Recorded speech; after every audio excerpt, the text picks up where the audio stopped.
Here's how to cancel YouTube Premium or a free trial. Now, I have my iPhone and my Android here. Just open up the YouTube app or go to youtube.com. At the top left, if you see Premium, that indicates either you have a free trial or you're paying for it. However, we can cancel that by tapping on the U button at the bottom right on both iPhone and Android.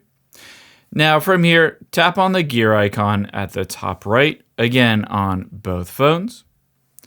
And then tap on Purchases and Memberships midway down on both phones. Tap on Purchases and Memberships. And here you can see Premium Lite, or it might just say Premium. Tap on the Manage button to the right of it on both phones.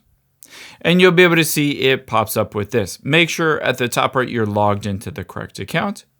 And then tap on Cancel Membership on both. Tap on the Cancel button on both, and it will walk you through exactly what this will do. And of course, it's just trying to convince you to not cancel it. If you're ready to go, tap on the Cancel Membership button at the very bottom, and you will no longer pay for it. I hope this helps. If you enjoyed this video, check out the video over to my right. I think you'll really like that one too, and thanks for watching.